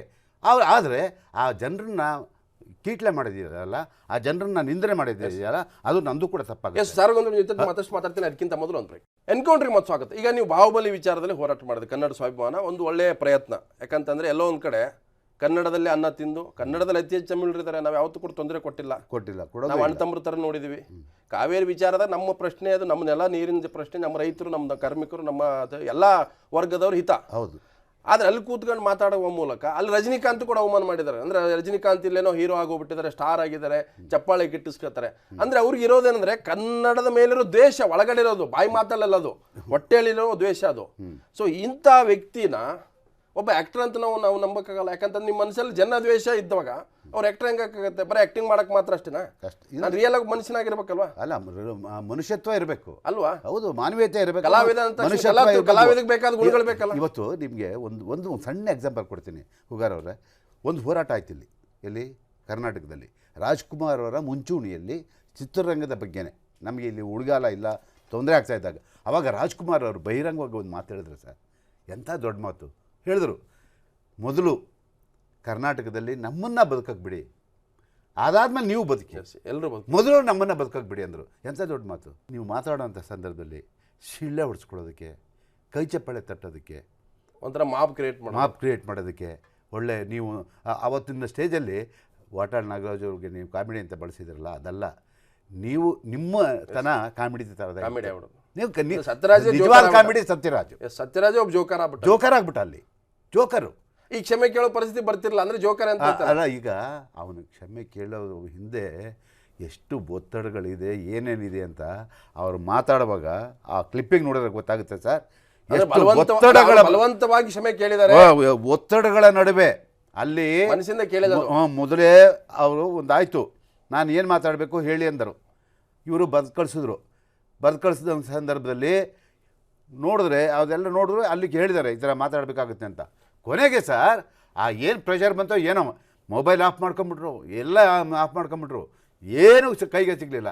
ಆಮೇಲೆ ನಾವೇನು 28ಗೆ ನಮ್ಮ ಹೋರಾಟ ಇದ್ದೇ ಇದೆ ಅಂತ ಎಲ್ಲ ಹೇಳಿದ್ಮೇಲೆ ಅಂದರೆ ನನ್ನ ಪ್ರಶ್ನೆ ಏನಂದರೆ ಸಾರಾ ಗೋವಿಂದು ಕನ್ನಡ ಪರ ಹೋರಾಟಗಾರ ಒತ್ತಡಕ್ಕೆ ಬಲಿಯಾದ್ರ ಅಥವಾ ಪ್ರೊಡ್ಯೂಸರ್ ಡೈರೆಕ್ಟರ್ಗೆ ಒತ್ತಡಕ್ಕೆ ಬಲಿಯಾದ್ರ? ಸತ್ಯರಾಜ್ ಕನ್ನಡ ಪರ ಹೋರಾಟಗಾರರಿಗೆ ಅವ್ರಿಗೆ ಒತ್ತಡ ಇಲ್ಲ. ಯಾರಿಗೆ? ಅವ್ರು ಪ್ರೊಡ್ಯೂಸರ್ ಮತ್ತು ದುಡ್ಡು ಹಾಕಿರೋರು, ಪ್ರೊಡ್ಯೂಸರ್ ಅವರು ಅದನ್ನು ಪ್ರಸ್ತಾಪ ಮಾಡಿದ್ದಾರೆ. ಎರಡು ನನ್ನಿಂದ ನನ್ನನ್ನು ಹಾಕೊಂಡು ಒಬ್ಬ ನಿರ್ಮಾಪಕನಿಗೆ ತೊಂದರೆ ಆಗಬಾರ್ದು ಅನ್ನೋ ಒಂದು ಮಾತನ್ನು ಕೂಡ ಹೇಳಿದ್ದಾರೆ. ಇದ್ರ ಮಧ್ಯೆ ಒಂದು ಪ್ರಶಾಂತ್ ಸಂಬರ್ಗಿ ಅನ್ನೋಂಥವ್ರು ನಿಮ್ಮ ಮೇಲೆ ಒಂದು ಗಂಭೀರ ಆರೋಪ ಮಾಡ್ತಾರೆ. ಪ್ರಶಾಂತ್ ಸಂಬರ್ಗಿ ಯಾರು ಡಬ್ಬಿಂಗ್ ವಿಚಾರದ ಆರೋಪ ಮಾಡ್ತಾರೆ. ಇವ್ರ ಮೇಲೆ ಕೇಸ್ ಹಾಕಿದ್ರಿ. ಏನಂದ್ರೆ ಈ ಸತ್ಯರಾಜ್ ವಿಚಾರದಲ್ಲಿ ಬಾಹುಬಲಿ 2 ಬಿಡುಗಡೆಗೆ ಮುನ್ನ ಹೋರಾಟ ಮಾಡೋ ಮೂಲಕ ಹಪ್ತ ವಸೂಲಿ ಮಾಡಕ್ ಹೊರಟಿದ್ದಾರೆ. ಇವತ್ತು ನಿಮ್ಮ ಮುಂದೆ ನಾನು ಪ್ರಮಾಣ ಮಾಡಿ ಹೇಳ್ತೀನಿ, ನನ್ನ 30 ವರ್ಷದ ಹೋರಾಟದಲ್ಲಿ ಇಂಥದ್ದೇನಾದರೂ ಒಂದು ಕಪ್ಪು ಚುಕ್ಕೆ ಇದ್ದರೆ ಪ್ರಶಾಂತ್ ಸಾಂಬರ್ಗೆ ಹೇಳಿದನಲ್ಲ, ಅವನೊಬ್ಬ ರಡೆ ಹೇಳಿ ಕನ್ನಡಿಗ. ಅವನು ಯಾವತ್ತೂ ಕೂಡ ಇದೇ ರೀತಿ ವರ್ತನೆ ಮಾಡ್ತಾ ಇದ್ದಾನೆ. ಅವನು ಕಂಪ್ಲೇಂಟ್ ಕೊಟ್ರಿ. ಯಾಕೆಂದರೆ ಸಾರ್ವಜನಿಕವಾಗಿ ಅವರು ಮಾತಾಡಿರೋದು ಇಲ್ಲಲ್ಲ ಸರ್. ಸಾರ್ವಜನಿಕವಾಗಿ ಇವಾಗ ಎಲ್ಲ ಇದರಲ್ಲೂ ಕೂಡ ನನ್ನ ಫಾಲೋಯರ್ಸು ನಾಳೆ ಏನಾದ್ರು ಹೆಚ್ಚು ಕಮ್ಮಿ ಮಾಡಿದ್ರೆ ಜವಾಬ್ದಾರಿ ಯಾರು? ತಪ್ಪು ಮೆಸೇಜ್ ಹೋಗುತ್ತೆ. ಮತ್ತು ಅವನ ಪರಿಸ್ಥಿತಿ ಏನು? ನಾನು ಇವೆಲ್ಲವನ್ನ ಗಮನಿಸ್ಕೊಂಡು ಇದು ಪೊಲೀಸ್ ಇಲಾಖೆಯಲ್ಲಿ ಅವನಿಗೆ ಎಚ್ಚರಿಕೆ ಕೊಟ್ಟು ಇನ್ನು ಮುಂದೆ ಯಾರ ಬಗ್ಗೆಯೂ ಅವನು ಮಾತಾಡಬಾರ್ದು. ನೋಡಿ, ಒಂದು ಲಿಂಗಮ್ಮನ ಒಂದು ಪಿಕ್ಚರ್ ಬಂತು, ಅದು ತಮಿಳ್ ಪಿಕ್ಚರ್ ಬಂತು. ಲಿಂಗಮ್ ಚಿತ್ರ ಬಿಡುಗಡೆಗೆ ನಮಗೆ ಆದೇಶ ಇದೆ, ನಾವೇನು ಕೋರ್ಟ್ ಮುಂದೆ ಏನು ಮಾಡೋಕ್ಕಾಗಲ್ಲ, ಬಿಡುಗಡೆ ಮಾಡ್ತಾಯಿದ್ದಾರೆ. ಆದರೆ ಇವನು ಮುಂದೋಗಿ ಲಹರಿ ವೇರು ಅಂತವ್ರನ್ನ ದಾರಿ ತಪ್ಪಿಸ್ತಾ ಇದ್ದಾನೆ. ಏನಂದರೆ ಈ ದೊಡ್ಡ ಹೋಟ್ಲ್ಗಳಿದ್ವಲ್ಲ ಸರ್, ದೊಡ್ಡ ದೊಡ್ಡ ಲಾರಿ ಹೋಟೆಲ್ ವೇಲೆ ಯಾಕೆ ದಾರಿ ತಪ್ಪಿದ್ದಾರೆ ಇದ್ರಿಗೆ? ಯಾವ ವಿಚಾರಕ್ಕೆ? ಅಲ್ಲಲ್ಲ ಲಾರಿ ವೇಲು ಆ ಚಿತ್ರನ ಬಿಡುಗಡೆಗೆ ಡಿಸ್ಟ್ರಿಬ್ಯೂಟರ್ ತಗೊಂಡಂಥ ಸಂದರ್ಭದಲ್ಲಿ ಅದನ್ನು ಈ ಕ್ಲಬ್ಬು ಆಮೇಲೆ ಈ ನಮ್ಮ UB ಸಿಟಿ ಇಂಥ ಕಡೆ ಎಲ್ಲ ಸ್ಕ್ರೀನ್ ಮಾಡಿ ಅಲ್ಲಿ ಒಂದು ಟಿಕೆಟ್ಗೆ 500 ರೂಪಾಯಿ ಅಂತ ಸಿನಿಮಾಟೋಗ್ರಫಿ ಪ್ರಕಾರ ಅದನ್ನು ಯಾವುದನ್ನು ಮಾಡೋಗಿಲ್ಲ. ಮಿಸ್ಗೈಡು ಡಬ್ಬಿಂಗ್ ವಿಚಾರ ಬರಲಿ ಅಲ್ಲಿ ಮಿಸ್ಗೈಡ್ ಮಾಡ್ತಾನೆ. ಇವನು ಕಾರ್ಪೆಟ್ ಬಾಡಿ ಜೊತೆ ಕೆಲಸ ಮಾಡೋದು, ಇವ್ರಿಗೆ ಅವನು ಬೇಕು, ಕನ್ನಡದ ಹಿತ ಬೇಕಾಗಿಲ್ಲ. ಇವನಿಗೇನಾದರೂ ನಾನು ಹೇಳ್ತೀನಿ ಇವತ್ತು ಈ ಹೇಳಿದ್ರಲ್ಲ ಇದು ಅವನು ಅವನು ಅಪಾದನೆ ಮಾಡಿದಾನಲ್ಲ, ಇದನ್ನು ಪ್ರೂವ್ ಮಾಡಿದ್ರೆ ಈ ರಾಜ್ಯ ಬಿಟ್ಟು ಈ ಹೋರಾಟ ಬಿಟ್ಟು ನಾನು ಹೊರಗಡೆ ಹೋಗ್ತೀನಿ. ಇವರು ಗಡಿ ಪಾರ್ ಆಗ್ತೀರಿ? ಗಡಿ ಪಾರ್ ಡೆಫಿನೆಟ್ 100%. ಅದನ್ನು ಇವನು ಮಾಡ್ತಾನೆ ಸಾಂಬಾರಿಗೆಗೆ ನಿಮ್ಮ ಮುಖಾಂತರ ನಾನು ಕೇಳ್ತಾ ಇದ್ದೀನಿ. ಮಾಡಿರೋ ಆರೋಪನ ಅದು? ದಿಕ್ ತಪ್ಪಿಸೋದಕ್ಕೆ ಕನ್ನಡ ಪರ ಸಂಘಟನೆಗಳು ಇವರೆಲ್ಲ ಸೇರ್ಕೊಂಡು ವ್ಯವಹಾರ ಮಾಡಿ ಎಲ್ಲೋ ಹೋರಾಟ ಹಿಂದೆ ತೆಗೆದುಕೊಂಡಿದ್ದಾರೆ. ಇರೋ 4 ಗೋಡೆ ಮಧ್ಯದಲ್ಲಿ ಮಾತಾಡ್ತಾನೆ. ಬಾ ಸಾರ್ವಜನಿಕವಾಗಿ ಬಂದು ಕೂತ್ಕೊಂಡು ಅಲ್ಲಿ ಮಾತಾಡು. ನಿನಗೇನಾದರೂ ಕನ್ನಡದ ಅಲ್ಲ ಸರ್ ಅವ್ನು ಹೇಳ್ತಾನೆ, ನಾನು ಕನ್ನಡ ಪರ, ನಾನು ಒಬ್ಬ ಹೋರಾಟಗಾರ ಅಂತ. ಎಷ್ಟು ದಿನ ಜೈಲಿಗೆ ಹೋಗಿದ್ದೀಯ ನೀನು? ಯಾವ ಬಿಸಿಲಲ್ಲಿ ಕೂತಿದ್ದೀಯಾ ನೀನು? ಯಾವ ಮೂಲೆಗೆ ಹೋಗಿದ್ದೀಯಾ? ಯಾವ ಗಡಿಗೆ ಹೋಗಿದ್ದೀಯಾ ನೀನೊಬ್ಬ ಅಪ್ಪಟ ಕನ್ನಡಿಗ ಅಂತ ಅಂದ್ಕೊಂಡಿದ್ದೆ ನಾನು. ನಿನಗೆ ನಾಚಿಕೆ ಆಗಬೇಕು. ಡಬ್ಬಿಂಗ್ ಪರವಾಗಿ ವಕಾಲತ್ ಹಾಕಿದರು, ಹಾಕ್ಲಿ. ರಿಲಯನ್ಸ್ ಪರವಾಗಿ ನಾನು ಈಗ CCIನಲ್ಲಿರುವಾಗ ಅದು ಡಬ್ಬಿಂಗ್ ಪರವಾಗಿ ಹಾಕಿರುವಾಗ ಅದನ್ನು ನಾನು ಏನು ವಿರೋಧ ಮಾಡೋಕ್ಕಾಗಲ್ಲ, ಮಾಡೋದಿಲ್ಲ. ಮಾಡಲಿ, ನೋಡೋಣ. ರಿಲೀಸ್ ಮಾಡಿ ಅದನ್ನು ತಡೆಯೋರಿದ್ದಾರೆ. ಪ್ರಶಾಂತ್ ಸಂಬರ್ ಮೇಲೆ ಡಿಫಮೇಷನ್ ಕೇಸ್ ಹಾಕಿದಿರಿ? ಈಗ ಹಾಕಿದ್ದೀನಿ. ಈಗ ಬರೀ ಕೇಸ್ ಹಾಕಿದ್ದೀನಿ. 1 ಕೋಟಿ ರೂಪಾಯಿಗೆ ಹಾಕ್ತಾ ಇದ್ದೀನಿ. ಬಿಡಲ್ಲ ಅವನ್ನ ಅಲ್ಲಿ ಎಳೆಯೋದೇ ಬಿಡಲ್ಲ. ಈಗ ನೀವು ಇದೊಂದು ಮುಗಿತಂದ್ರೆ ಇನ್ನೊಂದು ಡಬ್ಬಿಂಗ್ ಓದೋಗೌಡ್ರು ಏನು ಹೇಳಿದ್ದಾರೆ ನಿನ್ನೆ, ನಾವು ಡಬ್ಬಿಂಗ್ ಸಿನಿಮಾಗಳನ್ನು ಪ್ರದರ್ಶನ ಮಾಡ್ತೀವಿ, ಚಲನಚಿತ್ರ ವಾಣಿಜ್ಯ ಮಂಡಳಿ ನಮ್ಮ ರಕ್ಷಣೆ ಕೊಡುತ್ತೋ ಬಿಡುತ್ತೋ, ಸರ್ಕಾರ ರಕ್ಷಣೆ ಕೊಡಲಿ ಅಂತ ಕೇಳಿದರು. ಸರ್ ಈಗ ಕೋರ್ಟ್ ಆದೇಶನೂ ಇದೆ. ಕೋರ್ಟ್ ಏನು ಹೇಳಿದ್ದಾರೆ? ಅವ್ರಿಗೆ ರಕ್ಷಣೆ ಕೊಡಿ, ಅವ್ರಿಗೆ ಪೊಲೀಸ್ ಪ್ರೊಟೆಕ್ಷನ್ ಕೊಡಿ, ಯಾವ ಥಿಯೇಟ್ರಲ್ಲಿ ರಿಲೀಸ್ ಮಾಡ್ತಾರೆ ಫಸ್ಟ್ ಲಿಸ್ಟ್ ತೊಗೊಳ್ಳಿ ಅಂತ ಹೇಳ್ಬಿಟ್ಟು ತಗೊಳ್ಳಿ. ನಾವೇನು ಬೇಡ, ಜೈಲಿಗೆ ಹೋಗ್ತೀವಿ ಅಂತ ಹೇಳಿದ್ರೆ ಡಬ್ಬಿಂಗ್ ಸಿನಿಮಾ ಬಂದರೆ ಚಲನಚಿತ್ರ ವಾಣಿಜ್ಯ ಮಂಡಳಿ ಈಗ ನಾನು ಒಬ್ಬ ಅಧ್ಯಕ್ಷನಾಗಿದ್ದೀನಿ. ಏನು ಹೇಳಿ, ಒಬ್ಬ ಅಧ್ಯಕ್ಷನಾಗಿ ಅಲ್ಲಿ ಕೂತಿರುವಾಗ ಈಗ ನನ್ನ ಮೇಲೆ ಮೊಕದ್ದಮೆ ಇದೆ. ಈಗ ಆ ಮೊಕದ್ದಮೆಯನ್ನು ಫೈನು ಹಾಕಿದ್ದಾರೆ ಎಲ್ಲ ಇರೋದ್ರಿಂದ ಅದರ ಬಗ್ಗೆ ನಾನು ಮಾತಾಡಲ್ಲ. ನಾನು ವಾಣಿಜ್ಯ ಮಂಡಳಿ ಬಿಟ್ಟು ಬಂದರೆ ನಿಮಗೆ ಹಿಂದೆ ಗೊತ್ತಿದೆ, ನಾನು ಕಾರ್ಯದರ್ಶಿ ಕೊಟ್ಟು ಬಂದಿದ್ದೀನಿ. ಈ ಸಾರಿ ಏನಾಗಿದೆ, ಅಧ್ಯಕ್ಷ ಸ್ಥಾನಕ್ಕೆ ಇರೋದ್ರಿಂದ ನೀವು ಯಾವುದೇ ಕಾರಣದಲ್ಲೂ CCI ವಿರುದ್ಧವಾಗಿ ಮಾತಾಡೋಗಿಲ್ಲ. ಸೊ ಡಬ್ಬಿಂಗ್ ವಿಚಾರದಲ್ಲಿ ಫಿಲ್ಮ್ ಚೇಂಬರ್ ನ್ಯೂಟ್ರಲ್ ಆಗಿದೆ. ಯಾಕೆಂದರೆ ಕನ್ನಡ ಪರ ಹೋರಾಟಗಾರ ಹೋರಾಟ ಮಾಡ್ತಾರೆ, ಅವ್ರು ಮಾಡ್ತಾರೆ. ನಿಮಗೂ ಅದಕ್ಕೆ ಸಂಬಂಧ ಇಲ್ಲ, ನನಗೆ ಸಂಬಂಧ ಇಲ್ಲ. ಅವ್ರನ್ನ ಕನ್ನಡ ಪರ ಹೋರಾಟಗಾರರು ಈ ವಿಚಾರದಲ್ಲಿ ನೀವು ವಾಣಿಜ್ಯ ಮಂಡಳಿ ಏನು ಹೇಳುತ್ತೆ ಅದನ್ನೇ ಕೇಳ್ಕೊಂಡಿರಿ. ಹಾಗಾಗಿ ನಿಮ್ಮ ಸ್ಟ್ಯಾಂಡ್ ಚೇಂಜ್ ಆಯ್ತಲ್ಲ. ಸೆಕ್ರೆಟರಿ ಆಗಿದ್ದಾಗ ಒಂದು ಸ್ಟ್ಯಾಂಡು, ಅಧ್ಯಕ್ಷರಾಗಿದ್ದ ಒಂದು ಸ್ಟ್ಯಾಂಡ್. ಇಲ್ಲ, ನಾನು ಅಧ್ಯಕ್ಷನಾಗೋದಕ್ಕೆ ಮುಂಚೆನೇ ನನಗೆ ಇವೆಲ್ಲವನ್ನು ಹೇಳಿದ್ದಾರೆ. ನೀವೆಷ್ಟು ಲೀಗಲ್ ಹಾರ್ಡಲ್ಸ್ ಇದೆ, ಲೀಗಲ್ ಸಮಸ್ಯೆಗಳಿದ್ದಾವೆ ಇದೆ. ನೀವು ಎಷ್ಟು ವರ್ಷ ಅಲ್ಲಿರ್ತೀರೋ ಅಲ್ಲಿವರೆಗೂ ನೀವು ಡಬ್ಬಿಂಗ್ ಮಾತಾಡಬೇಡಿ. ಸಮಯ ಬಂದಾಗ ನಾವು ನಿಮ್ಮನ್ನು ಕರಿತೀವಿ, ಅವಾಗ ಬನ್ನಿ. ನಾನು ವಾಣಿಜ್ಯ ಮಂಡಳಿ ಅಧ್ಯಕ್ಷನಾಗಿ ಹೊರಗಡೆ ಬಂದ ಮೇಲೆ ನನಗೆ ರಾಜ್ಕುಮಾರ್ ಅವರ ಆದರ್ಶಗಳಿದೆ ಸರ್. ಅವರ ಅಧ್ಯಕ್ಷ ಸ್ಥಾನದ ಕೆಳಗೆ ಇಳಿದ ಮೇಲೆ ಮತ್ತೆ ಡಬ್ಬಿಂಗ್ ವಿರುದ್ಧ ನಿಮ್ದು ಹೋರಾಟ 100%. ಅಲ್ಲಿ ಈಗ ಯಾಕೆ ಮಾಡೋಕ್ಕಾಗಲ್ಲ? ನಿಮ್ಮ ಸಿನಿಮಾ ಅಲ್ಲ, ಕಲಾವಿದರು ಯಾಕೆ ಮಾಡೋಕ್ಕಾಗಲ್ಲ? ಹೀರೋಗಳು ಯಾಕೆ ಮಾಡೋಕ್ಕಾಗಲ್ಲ? ಅವರೆಲ್ಲ ಮಾಡ್ತಾ ಇದ್ದಾರೆ. ಅವ್ರಿಗೆ ಯಾವುದು ಇದು ನಿಬಂಧನೆ ಇಲ್ಲ. ಅವ್ರಿಗಾಗಲೇ ಸ್ಟೇಟ್ಮೆಂಟ್ಗಳು ಕೊಟ್ಟಿದ್ದಾರೆ. ಸತ್ಯದೇವ್ IPS ಅಂತ ನಿಮ್ಮ ವಾಣಿಜ್ಯ ಮಂಡಳಿ ಇದ್ದವರೇ ಸಪ್ರೇಟ್ ಕನ್ನಡ ಚಲನಚಿತ್ರ ವಾಣಿಜ್ಯ ಮಂಡಳಿ ಮಾಡ್ಕೊಂಡಿದ್ದಾರೆ ಪರ್ಯಾಯವಾಗಿ. ಏನು 100 ಮಾಡ್ಕೊಳ್ಳಿ ಸರ್. ವಾಣಿಜ್ಯ ಮಂಡಳಿಗೆ 83 ವರ್ಷದ ಇತಿಹಾಸ ಇದೆ ಸರ್. ಇವತ್ತು ಸರ್ಕಾರ ಐಡೆಂಟಿಟಿ ಮಾಡಿರೋದು ನಮ್ಮನ್ನೇ. ಇದು ಕೇವಲ ಏನೋ ತೀಟ ತೀರಿಸ್ಕೊಳ್ಳೋದಕ್ಕೆ ಇದನ್ನು ಮಾಡ್ತಾ ಇದ್ದಾರೆ. ಯಾರು ಉದ್ಧಾರ ಆಗ್ತಾರೆ, ಏನಾಗ್ತಾರೆ ನೀವು ನೋಡಿ. ಯಾಕೆ ಹಿಂಗೆ ನಡೀತದೆ ಅಂತ ಅಲ್ಲ. ಈಗ ಏನೋ ಆಗುತ್ತೆ ಸರ್. ಈಗ ಬರ್ತಾರೆ ವಾಣಿಜ್ಯ ಮಂಡಳಿಗೆ ಬರ್ತಾರೆ, ಬಂದು ಚುನಾವಣೆಗೆ ಸ್ಪರ್ಧೆ ಮಾಡ್ತಾರೆ. ಚುನಾವಣೆಯಲ್ಲಿ ಗೆಲ್ಲಕ್ಕಾಗಲ್ಲ ಅಂದಮೇಲೆ ಯಾವುದೋ ಒಂದು ದಾರಿ ಹುಡುಕೋಬೇಕು. ಇವತ್ತು ಅದೇ ಇದು ಸೊಸೈಟಿ ಚಲನಚಿತ್ರ ವಾಣಿಜ್ಯ ಮಂಡಳಿ ಮಾಡ್ಕೊಳ್ಳೋದನ್ನ ಪೆಟ್ಟಿಗೆ ಅಂಗಡಿ ನಾವು ಅಲ್ಲಲ್ಲ. ಅವ್ರಿಗೆ ಹಂಗೆ ಆಗ್ಬಿಟ್ಟಿದೆ. ನಾನು ಒಂದು ಮಾತು ಹೇಳ್ತೀನಿ ಕೇಳಿ. ನಾನು ಅಲ್ಲಿ ಒಬ್ಬರು ಅಧಿಕಾರಿಗಳಿದ್ದಾರೆ. ಯಾವುದು ಸೊಸೈಟಿ ಆ್ಯಕ್ಟ್ ಪ್ರಕಾರ ಒಂದು ಸಂಸ್ಥೆ ರಿಜಿಸ್ಟರ್ ಮಾಡುವಾಗ ಅದೇ ಥರ ಸಿಮಿಲಾರಿಟಿ ಯಾರಾದರೂ ಇದ್ದರೆ ಅವ್ರನ್ನ ಕೇಳಬೇಕು. ಕರ್ನಾಟಕ ಚಲನಚಿತ್ರ ವಾಣಿಜ್ಯ ಮಂಡಳಿ, ಕನ್ನಡ ಚಲನಚಿತ್ರ ವಾಣಿಜ್ಯ ಮಂಡಳಿ ಡಿಫ್ರೆನ್ಸ್ ಏನು ಸ್ವಾಮಿ? 2 KFCC ಅಂತಲೇ ಬರುತ್ತೆ. ನಾನು ಇದನ್ನು ಪ್ರಶ್ನೆ ಮಾಡಿದೆ. DR ಪತ್ರ ಬರೆದು ಈ ಥರ ಇದೆ, ಇದು ಸಿಮಿಲಾರಿಟಿ ಇದೆ ಅಂತ ಹೇಳಿ DR ಅದನ್ನು ವಜಾ ಮಾಡಿದ್ದಾರೆ. ಈ ಕನ್ನಡ ಚಲನಚಿತ್ರ ವಾಣಿಜ್ಯ ಮಂಡಳಿ ಯಾವ್ದು ಮಾನ್ಯತೆ ರದ್ದು ಮಾಡಿದ್ದಾರೆ, ರದ್ದಾಗಿದೆ. ನೀವು ಹಿಂದೆ ಏನು ವಾಣಿಜ್ಯ ಡಬ್ಬಿಂಗ್ ಚಲನಚಿತ್ರ ವಾಣಿಜ್ಯ ಮಂಡಳಿ ಅಂತ ಇಟ್ಕೊಂಡ್ರು ಅದನ್ನು ಮುಂದುವರಿಸಿ ಕನ್ನಡ ಚಲನಚಿತ್ರ ವಾಣಿಜ್ಯ ಮಂಡಳಿ ಮುಂದುವರಿಸಬಾರ್ದು ಅಂತ ಈಗ ಅವ್ರಿಗೆ ಆಗಲೇ ಪತ್ರ ಬರೆದು ನಮಗೂ ಕೂಡ ಪತ್ರ ಬರೆದು ಇದು ಅದನ್ನು ರದ್ದು ಮಾಡಿದ್ದೀವಿ ಅಂತ ಹೇಳ್ಬೋದು ನಮಗೂ ಮಾಹಿತಿ. ಅದರ ಮೇಲೆ ಅವರು ಕೋರ್ಟ್ಗೆ ಹೋಗ್ತೀನಿ ಅಂತ ಹೇಳಿದಾರಂತೆ, ಹೋಗಿರ್ಬೋದೇನೋ. ಆದರೆ ನೀವು ಕೋರ್ಟ್ ಹೋಗ್ತೀರಾ? ಡೆಫಿನೆಟಾಗಿ ನಾನು ಕೋರ್ಟ್ಗೆ ಹೋಗ್ತೀನಿ, ನಾನು ಗೆದ್ದೇ ಗೆಲ್ತೀನಿ. ಡಬ್ಬಿಂಗ್ ಚಲನಚಿತ್ರ ವಾಣಿಜ್ಯ ಮಂಡಳಿಗೆ ನಾವು ಇರೋದೇ ಇಲ್ವಲ್ಲ. ನೀವು ಅದನ್ನೇ ಪ್ರಾರಂಭ ಮಾಡಿದ್ರಿ, ಅದ್ಯಾಕೆ ಇದಕ್ಕೆ ಬಂದ್ರಿ? ಈಗ ಅವ್ರೇನು ಹೇಳ್ತಾರೆ, 10,000 ಕೊಟ್ಟರೆ ಟೈಟಲ್ ರಿಜಿಸ್ಟ್ರೇಷನ್ ಆಗುತ್ತೆ. ಅಲ್ಲ, 10,000 ಕೊಟ್ಟರೆ ಕರ್ನಾಟಕ ಚಲನಚಿತ್ರ ಮಾಡಿದ್ರೆ 50,000 ಜಾಸ್ತಿ ಆಗುತ್ತೆ. 50,000 ಜಾಸ್ತಿ ಆಗುತ್ತೆ. ಆದರೆ ನಿಮಗೆ ಗೊತ್ತಿದೆಯಾ, 50,000 ಒಬ್ಬ ಮನುಷ್ಯನ ಹತ್ರ 50,000 ತೊಗೊಳ್ತೀವಿ, ಅದರಿಂದ ಅವನಿಗೆ 3 ಲಕ್ಷದಷ್ಟು ಬೆನಿಫಿಟ್ ಕೊಡ್ತಾಯಿದ್ವಲ್ಲ ನಾವು ಅಲ್ಲಿ ಒಂದು ತೀರ್ಮಾನಕ್ಕೆ ಬಂದು 50,000 ಎಲ್ರಿಗೂ ಕೊಡೋಕ್ಕಾಗಲ್ಲ. ನಮ್ಗೆ ನಿಮಗೆ ಗೊತ್ತು ಮಾಫಿಯಾ ಹೆಂಗೆ ಬರ್ತಾಯಿದೆ ಸಿನಿಮಾ ಲ್ಯಾಂಡ್ಗೆ ಅಂತ, ಯಾವುದು ಬಿಲ್ಡರ್ಸು, ಲ್ಯಾಂಡ್ ಮಾಫಿಯಾ ತಡೆಯೋಕ್ಕಾಗಲ್ಲ. ಇಲ್ಲ, ಅದು ಅವರೆಲ್ಲ ಬರ್ತಾಯಿದ್ರಲ್ಲ. ಆಗ ನಾವು ಹೊಸಬರು ಯಾರು ಬರ್ತಾರೋ ಅವ್ರಿಗೆ 50,000 ರೂಪಾಯಿ ಮಾಡಿ, ಇವತ್ತಿಗೂ ಕೂಡ ನೀವು ನೋಡಬೇಕು 1.5 ಕೋಟಿ ರೂಪಾಯಿ 1.5 ಕೋಟಿ ರೂಪಾಯಿನ ಚಲನಚಿತ್ರ ವಾಣಿಜ್ಯ ಮಂಡಳಿ ಅಂತ ಯಾರು ನಿಧಿಗೆ ಅಲ್ಲಲ್ಲ, ಇಷ್ಟು ನಿಧಿ ಬೇರೆ ಜಾಸ್ತಿ ಇಟ್ಟಿದ್ದೀವಿ. ಈಗಾಗಲೇ 1.5 ಕೋಟಿ ರೂಪಾಯಿ ಇಷ್ಟು ಹಣನ ವಾಣಿಜ್ಯ ಮಂಡಳಿಯಿಂದ ಅವ್ರು ಕೊಟ್ಟಿದ್ದೀವಿ ಒಬ್ಬೊಬ್ರು. ಹಾಂ, ಅವರು ಡೆತ್ ಆದರೆ 2.5 ಲಕ್ಷ, ಹಾಸ್ಪಿಟ್ಲಲ್ಲಿ ಏನಾದರೂ ಎಮರ್ಜೆನ್ಸಿ ಇದಾದರೆ 1 ಲಕ್ಷ 1.5 ಲಕ್ಷ. ಮೊನ್ನೆ ನಮ್ಮ ಎಚ್.ಎನ್. ಮಾರುತಿ ಎಂಥ ಪಿಕ್ಚರ್ ಸರ್, ಅಂತ ಒಂದು ಪಿಕ್ಚರ್ ತೆಗೆದಂಥ ಎಚ್.ಎನ್. ಮಾರುತಿ ಇವತ್ತು ಹಾಸ್ಪಿಟ್ಲಿದ್ದಾರೆ. 1.5 ಲಕ್ಷ ರೂಪಾಯಿ ಕೊಟ್ಟು ಅವ್ರನ್ನ ಕರ್ಕೊಂಡು ಬಂದಿದ್ದೀವಿ. ನೀವು ಮಾಡ್ತೀರಾ ಇದನ್ನು? ನೋಡೋಣ ಅದು ಎಷ್ಟು ಮಟ್ಟಿಗೆ ಸಕ್ಸಸ್ ಆಗ್ತಾರೆ ಅಂತ. ಇವತ್ತು ನಮ್ಮಲ್ಲೇ ಇರೋರು ಕೆಲವರು, ಅವ್ರಿಗೆ ನಮ್ಮಲ್ಲೇ ಕೆಲವರು ಇದ್ದಾರೆ, ನಮ್ಮಲ್ಲೇ ಕೆಲವರು ಅವ್ರಿಗೆ ಚಲನಚಿತ್ರ ವಾಣಿಜ್ಯ ಮಂಡಳಿ ಮೀರ್ ಸಾಧಿಕರಿದ್ದಾರೆ.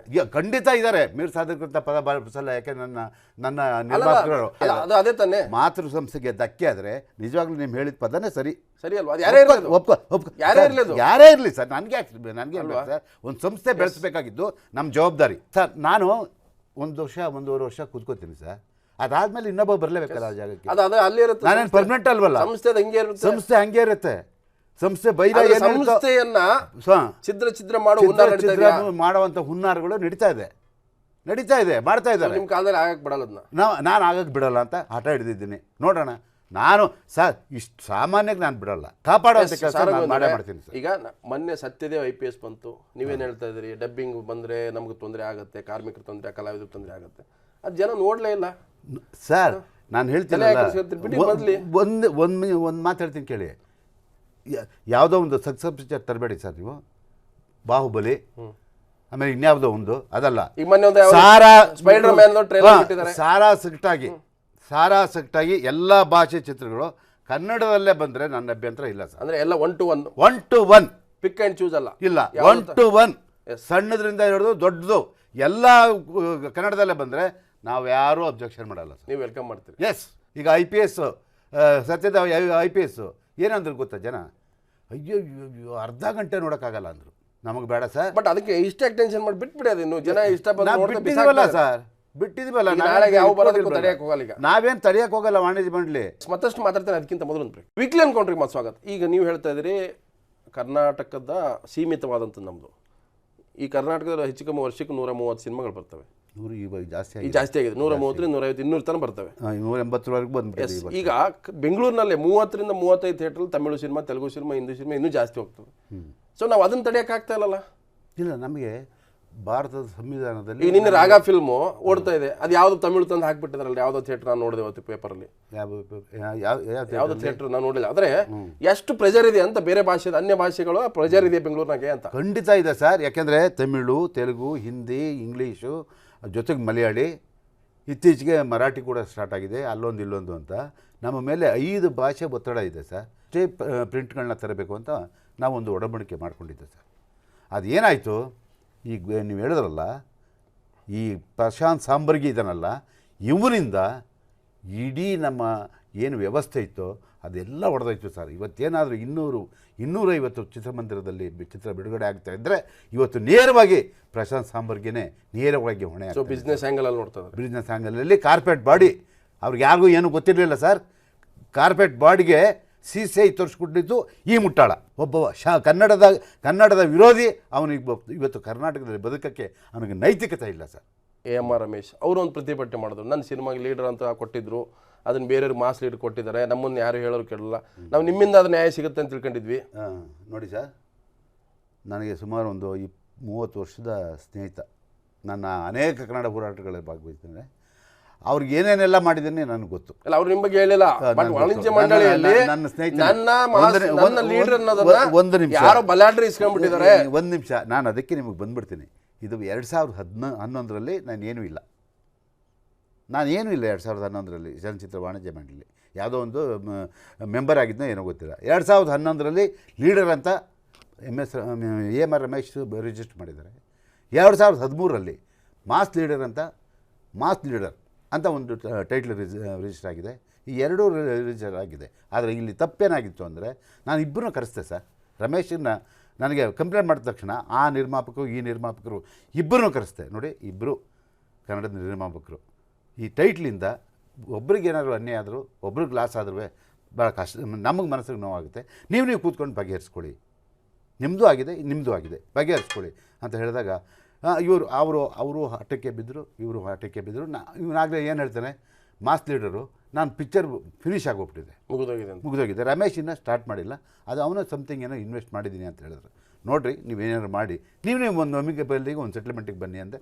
ಅದಾಗಲಿಲ್ಲ ಅಂದಮೇಲೆ ರಮೇಶನ ವಾದ ಏನು, ಲೀಡರ್ ಹಣ ಪೇಪರಲ್ಲಿ ಲೀಡರ್ ಅಂತಲೇ ಬರ್ತಾಯಿದೆ, ಮಾಸ್ ಲೀಡರ್ ಅಂತ ಬರ್ತಾಯಿಲ್ಲ ಅಂತ ನಾನು ಕರೆದೆ ಅವನ್ನ ಬಾಯಿಲಿಂದ ಬರೆದು.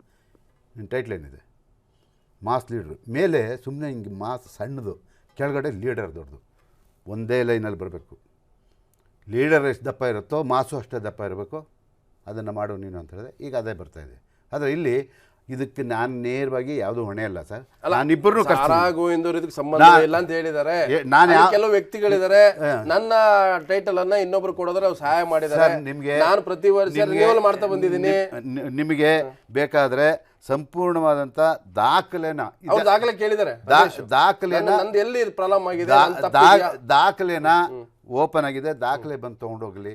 ಮೀಡಿಯಾದಲ್ಲಿ ಕೂತ್ಕೊಂಡು ಮಾತಾಡೋದು ಇನ್ನೊಂದು ಮಾತಾಡೋದಕ್ಕಿಂತ ಹೆಚ್ಚಾಗಿ ದಾಖಲೆ ಏನು ಹೇಳುತ್ತೋ ಅದನ್ನು ಕೇಳಿ ಬಂದು ದಾಖಲೆ ತೊಗೊಂಡೋಗ್ಲಿ, ನಾವಿಲ್ಲ ಅಂತ ಹೇಳ್ತಾ ಇಲ್ಲ. ಈಗ ನಾಳೆಗೆ ಈಗ ನಿಮ್ಮ ಕರ್ನಾಟಕ ಚಲನಚಿತ್ರ ವಾಣಿಜ್ಯ ಮಂಡಳಿ ನಿಮ್ಮ ಹತ್ರ ಟೈಟಲ್ ರಿಜಿಸ್ಟ್ರೇಷನ್ ಆಗಬೇಕು, ರಿನ್ಯೂವಲ್ ನಿಮ್ಮಲ್ಲಿ ಆಗಬೇಕು ಪ್ರತಿ ವರ್ಷ.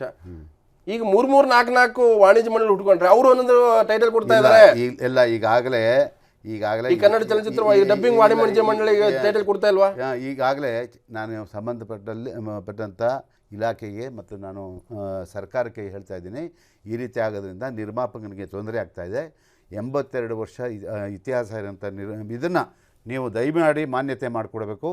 ನಮಗೆ ಏನೇನಿದೆಯೋ ಅದನ್ನೆಲ್ಲ ನಮ್ಮಿಂದ NOC ಹೋಗಬೇಕು ಅಂತ ಹೇಳ್ಬಿಟ್ಟು ಸರ್ಕಾರಕ್ಕೆ ನಾನು ಕೊಟ್ಟಿದ್ದೀನಿ. ಈಗ ನೀನು ಅಲ್ಲಿ ಟೈಟ್ಲು ಕೊಟ್ಟು ಇವರು ಅಲ್ಲಿ ಟೈಟ್ಲ್ ಕೊಟ್ಟು ನೀವು ಕೊಡ್ತೀರಾ, ಆಮೇಲೆ ನೀವು 4 ಜನ ಯುದ್ಧ ಮಾಡಕ್ಕೆ ಬಿಡಬೇಕಾ? ನಿಮ್ಮಲ್ಲಿ ಒಂದು ಟೈಟಲ್ ಆಗುತ್ತೆ, ಅದೇ ಸೇಮ್ ಅಲ್ಲಾಗುತ್ತೆ, ಇನ್ನೊಂದು ಕಡೆ ಆಗುತ್ತೆ, 4 ಕಡೆ ಆಗ್ಬಿಟ್ರೆ ಏನು ಮಾಡ್ತೀರಿ? ಅದನ್ನು ಹೇಳಿದ್ದು, ಅದಾಗಬಾರ್ದು. ಇಲ್ಲೊಂದು ಸರ್ಕಾರ ಇದೆ ಸರ್, ಇದಕ್ಕೊಂದು ಪರ್ಯಾಯ ಸರ್ಕಾರ ಮಾಡೋಕ್ಕಾಗುತ್ತಾ ಸರ್? ನಾನು ಬೇರೆ ಥರ ದಾರಿ ಕಂಡ್ಕೋಬೇಕು. ಅದನ್ನೇ ನಾನು ಸರ್ಕಾರದ ಮೊರೆ ಹೋಗಿದ್ದೀನಿ. ನಾನು ಹೇಳಿದ್ನಲ್ಲ, ಭಾಗ ಕೋರ್ಟಿಗೆ ಬೇಕಾದ್ರೆ ಹೋಗ್ತೀನಿ, ದಾಖಲೆ ಇಡ್ತೀನಿ, ಎಲ್ಲ ದಾಖಲೆಗಳನ್ನು ಕೋರ್ಟಲ್ಲಿ ಇಡ್ತೀನಿ, ಕೋರ್ಟಲ್ಲಿ ಗೆದ್ಕೊಂಡ್ಬರ್ತೀನಿ ಅಂತ ಹೇಳ್ತಾ ಇದ್ದೀನಲ್ಲ. ಪ್ರಪಂಚದಲ್ಲೂ ಇಲ್ಲಿ ಬರಲಿ, ಆದರೆ ನಮ್ಮದು ಕೂಡ ಅಲ್ಲಿ ಇರ್ಬೇಕನ್ನೋದು ನನ್ನ ವಾದ. ಏನಾದರೂ ತಮಿಳ್ನಾಡಲ್ಲಿ ಕನ್ನಡ ಪಿಕ್ಚರ್ ನಿಲ್ಲಿಸಿದ್ರೆ, ಓಡ್ತಾ ಇರೋ ಪಿಕ್ಚರ್ಗಳು ನಿಲ್ಲಿಸಿದ್ರೆ ಅದರ ಸಂಪೂರ್ಣವಾದಂಥ ಜವಾಬ್ದಾರಿಯನ್ನು ಸೌತ್ ಇಂಡಿಯನ್ ಫಿಲಮ್ ಚೇಂಬರ್ ನಾವು ತೊಗೊಳ್ತೀವಿ, ನಾವು ಅದನ್ನು ಉಳಿಸ್ಕೊಳ್ಳೋಂತ ನಾವು ಕೆಲಸ ಮಾಡ್ತೀವಿ. ಖಂಡಿತವಾಗಿ ಅದು ಯಾರು ಮಾಡಿಲ್ಲ, ನಿಮ್ಗೆ ಯಾರು ಮಿಸ್ಗೈಡ್ ಮಾಡಿದ್ದಾರೆ ಅಂತ ಹೇಳಿದ್ರು. ಅವ್ರ ಮಾತು ನಂಬಿದ್ದೀನಿ. ಹಂಗೇನಾದರೂ ಉಗಾರ್ ಅವರೇ ಇಲ್ಲಿ ಕೂತ್ಕೊಂಡು ಹೇಳ್ತಿದ್ರೆ, ನಿಮ್ಮ ಮುಂದೆ ಕೂತ್ಕೊಂಡು ಹೇಳ್ತಾ ಇದ್ದೀನಿ, ಅಲ್ಲೇನಾದರೂ ನನಗೆ ಖಚಿತವಾದಂಥ ಮಾಹಿತಿ ಬಂದರೆ, ಅಲ್ಲೇನಾದರೂ ತಮಿಳ್ ಪಿಕ್ಚರ್ ಕನ್ನಡ ಪಿಕ್ಚರ್ ನಿಲ್ಲಿಸಿದ್ರೆ ಇಲ್ಲೂ ಅದೇ ಕೆಲಸ ನಾವು ಮಾಡ್ತೀವಿ. ಎಸ್ ಸಾರಗೊಂದವರೇ, ಇಷ್ಟೊತ್ತು ಅನೇಕ ವಿಷಯ ನಮ್ಮ ಜೊತೆ ಮುಕ್ತವಾಗಿ ಚರ್ಚೆ ಮಾಡಿದ್ರಿ, ತಮಗೆ ಧನ್ಯವಾದ. Thank you. ಇದು ಈ ವಾರದ ವೀಕ್ಲಿ ಎನ್ಕೌಂಟರ್. ಮುಂದಿನ ವಾರ ಮತ್ತೊಬ್ಬ ಅತಿಥಿಯೊಂದಿಗೆ ಹಾಜರಾಗ್ತಾನೆ. ಸುದ್ದಿ TV, ಸುಳ್ಳು ಹೇಳಲ್ಲ.